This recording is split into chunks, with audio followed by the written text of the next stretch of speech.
Hello,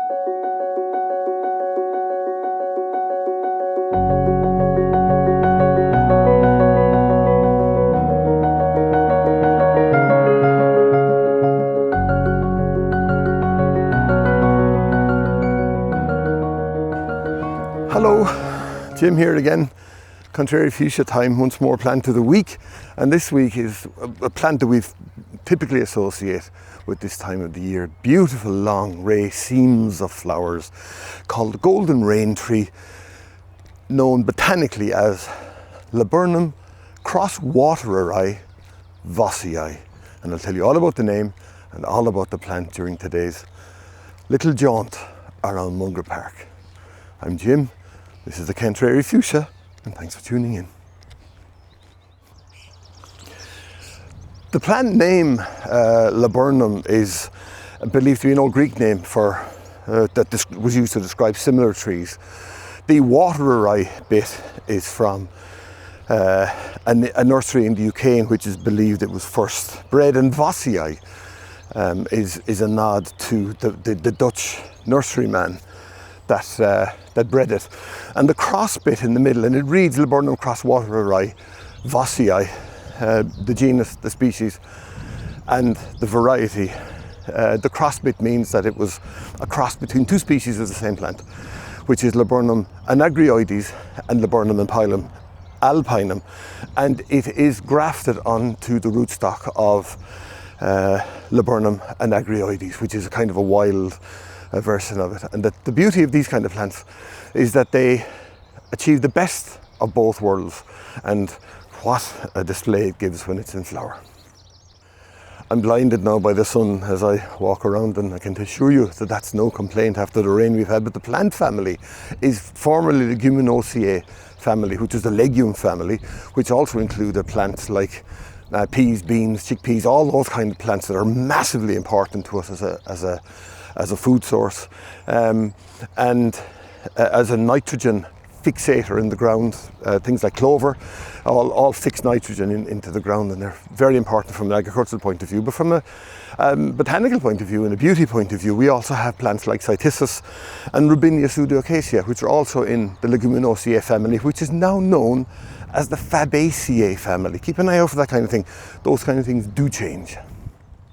The ultimate height of Laburnum cross watereri Vossii is about 6 to 8 meters, and a spread of about 4 to 6, roughly that kind of a size. It doesn't tolerate being pruned, so unfortunately if you want to keep it in a small space, it ain't going to work. So again, all the P's, prior planning prevents piss poor performance.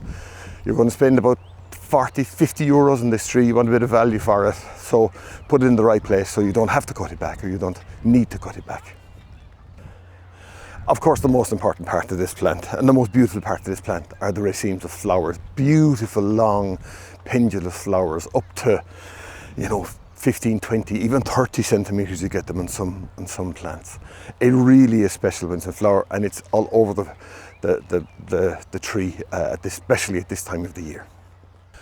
Full sun preferred, will tolerate a little bit of shade, definitely not waterlogged, reasonably good soil. Again, like most plants, it's not rocket science to grow one of these, but just be careful that, particularly waterlogging, it will not tolerate its feet being wet.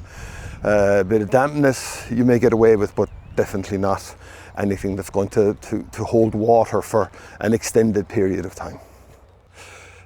Propagating Laburnum is going to be very difficult, not at home. I wouldn't really, if you wanted to try, you could get an anagyroides and try grafting. It'd be a bit of fun. Try budding onto a rootstock of that and see how you get on. Do it for the crack. But if you just want to get a tree for your garden, don't even go there.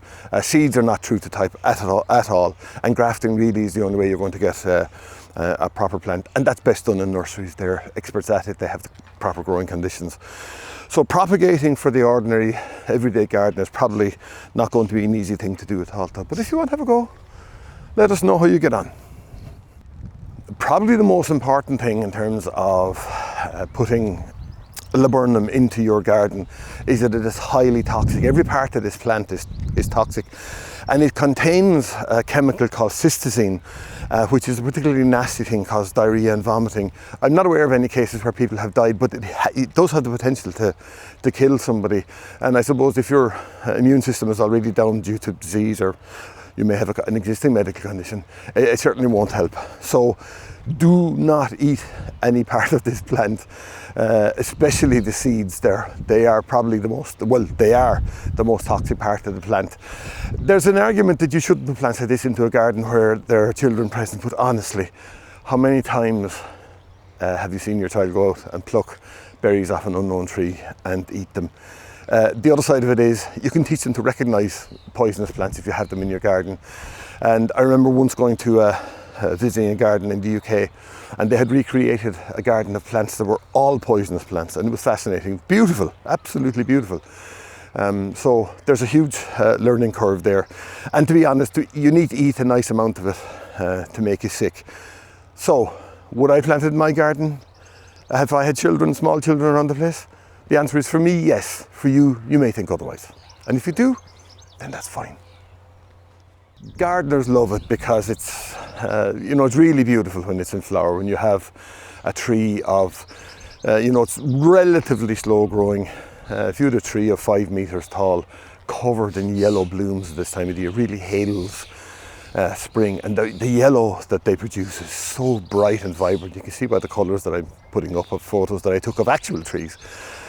So gardeners love it because of that, and it's easy to grow given the right conditions, and it provides a beautiful backdrop. And now where I've seen it at best is where it's kind of poking out or peeking out between other trees that are surrounding it.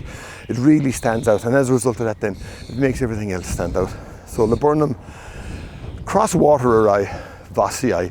Don't forget, I also have a video done on how to name plants, and it explains all that about the botanical name of plants, which is not always Latin based, sometimes Greek, sometimes Persian, sometimes Arabian. Even a couple of names have an Irish influence in them there. But it's a really interesting little video, so have a look at that. I'll stick a link up. To it, and it's on my YouTube page anyway. Thanks for tuning in. I'm Jim. This is the contrary fuchsia from a beautiful day in Limerick, Ireland. Thanks so much. Talk to you next time.